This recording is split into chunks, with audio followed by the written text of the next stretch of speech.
Bismillahirrahmanirrahim. So students, now we will discuss another topic which is aplastic anemia. What is mean by aplastic anemia? Aplastic anemia is the anemia in which bone marrow fails to produce new blood cell. जब हमारे bone marrow या हमारे नहीं, अल्लाह ना करे, जब जब किसी पेशेंट के बोन मेरो वो न्यू ब्लड सेल फॉर्मेशन नहीं करते, वो फेल हो जाए, तो उसको हम कहते हैं एप्लास्टिक एनीमिया। यानी इसमें बोन मेरो जो है ना, वो न्यू सेल्स की प्रोडक्शन नहीं करवाते। असल में बोन मेरो के अंदर जो haematopoietic multipotent haematopoietic stem cells है ना, ये मैंने बताया था पहले एरिथ्रोपोइएसिस प्रोसेस में, वो जो है ना या तो सप्रेस हो जाते हैं, ठीक है, या इसमें कोई डिफेक्ट आ जाती है, ठीक है, जिसकी वजह से न्यू ब्लड सेल जो है ना, इससे आप लोगों को पता है कि न्यू सेल्स बनते हैं, माइलॉइड स्टेम सेल और लिम्फाइड स्टेम सेल, फिर अदर आरबीसी डब्ल्यूबीसी प्लेटलेट्स वो बनाते हैं ना। तो वो तीनों सेल, इसमें तो तीनों सेल्स नहीं बनेंगे, ठीक है। फिर एक बुक में मेंशन था कि इसको एक स्पेसिफिक कंडीशन है, इसको असल में वो इसमें आते हैं पेनसाइटोपिनिया। पेनसाइटोपिनिया का मतलब ये है कि जब आरबीसी डब्ल्यूबीसी प्लेटलेट तीनों नहीं बनते तो फिर इसको पेनसाइटोपिनिया, तो ये एप्लास्टिक एनीमिया की वजह से होती है, ठीक है। तो जिसको एप्लास्टिक एनीमिया हो, ठीक है, तो उसमें भी ये कंडीशन भी होता है पेनसाइटोपिनिया। यानी अगर आरबीसी नहीं बनता तो एनीमिया हो गया, एप्लास्टिक एनीमिया, ठीक है। बोन मेरो की प्रोडक्शन, बोन मेरो जो है ना वो सेल में प्रोड्यूस नहीं करता, ठीक है, एरिथ्रोब्लास्ट नहीं प्रोड्यूस नहीं करता, ठीक है, तो एनीमिया हो गया। अगर डब्ल्यूबीसी नहीं बनता तो इन्फेक्शन, ब्लड में इन्फेक्शन ज्यादा बढ़ जाएगी, ठीक है। अगर प्लेटलेट्स नहीं बनता तो ब्लीडिंग होगी, ब्लीडिंग नहीं रुकेगी, ठीक है, कंटिन्यूसली ब्लीडिंग होगी। तो ये इसको हम फिर एक अदर टॉपिक में एक्सप्लेन करेंगे, पेनसाइटोपिनिया, ठीक है। तो एप्लास्टिक पेनसाइटोपिनिया एप्लास्टिक एनीमिया में आता है, ठीक है।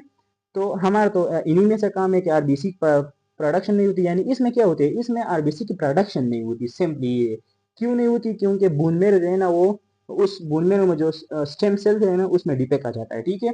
तो ये दो टाइप से, एक है एडियोपेटिक एप्लास्टिक एनीमिया और दूसरा है acquired aplastic anaemia. Idiopathic aplastic anaemia student, जब भी आप लोग मेडिकल में हमेशा ये टर्म यूज करेंगे एडियोपेटिक, इसका मतलब एडियोपेटिक इसका मतलब है अननोन काज। यानी ऐसा एप्लास्टिक एनीमिया जिसका कोई काज नहीं हो, मालूम नहीं हो, ठीक है, अननोन काज हो, तो उसको कहते हैं एडियोपेटिक एप्लास्टिक एनीमिया। यानी बोन मेरो जो है ना वो आरबीसी नहीं प्रोड्यूस नहीं करता, लेकिन उसका कोई रीजन मालूम नहीं, काज नहीं मालूम, तो ये मोस्ट कॉमन एनीमिया है, ठीक है, मोस्ट कॉमन एप्लास्टिक एनीमिया है, ठीक है। दूसरा जो है ना वो है एक्वायर्ड एप्लास्टिक एनीमिया। यानी वो एक एप्लास्टिक एनीमिया जो कि रीजन, कुछ रीजन की वजह से एप्लास्टिक एनीमिया हो, ठीक है। यानी वो रीजन क्या हो सकती है, कीमोथेरापी, जब हम ज्यादा कीमोथेरापी करते हैं, ज्यादा ड्रग्स देते हैं, ठीक है, ज्यादा मेडिसिन यूज करते हैं, तो वो मेडिसिन जो है ना हमारा बोन मेरो को डिफेक्ट करता है, ठीक है, उसमें डिफेक्ट लाता है। यानी उसमें स्टेम सेल्स को सप्रेस करते हैं या उसको फर्दर डिफरेंशिएट नहीं करने देते, जिसकी वजह से एप्लास्टिक एनीमिया हो जाती है, ठीक है। दूसरी वजह क्या हो सकती है, ठीक है, रेडिएशन से। रेडिएशन हम डिफरेंट रेडिएशन के सामने, अल्ट्रावायलेट रेडिएशन, ठीक है, हम एमआरआई करते हैं, ये वगैरह एक्सरेज, ये डिफरेंट रेडिएशन है जो कि टॉक्सिक है, ठीक है। ये हमारे बोन मेरो को इफेक्ट करता है। जब बोन मेरो को ये रेडिएशन बोन मेरो पर पड़ जाती है, ठीक है, ये बोन मेरो, ठीक है, ये रेडिएशन उस पर पड़ जाएगी, तो उसके अंदर तो आप लोगों को पता है कि बोन मेरो के अंदर जो है ना क्या प्रेजेंट है, स्टेम सेल। वो स्टेम सेल जो है ना आगे फर्दर सेल्स बनाते हैं, तो वो डिफेक्ट हो जाएगी, सप्रेस हो जाएंगी, जिसकी वजह से आगे सेल्स नहीं बनेगी, तो इसकी वजह से क्या बनेगी, एप्लास्टिक एनीमिया। लेकिन एक्वायर्ड एनीमिया किसी वजह से हो गया ना।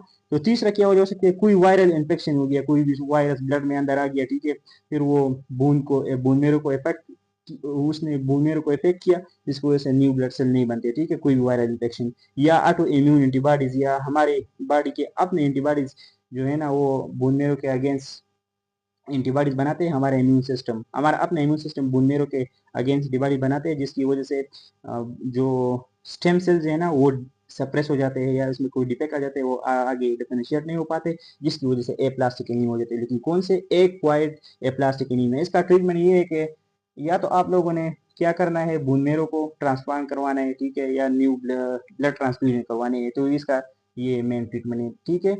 तो ये हो गया हमारा एप्लास्टिक एनीमिया। ओके, अल्लाह हाफिज।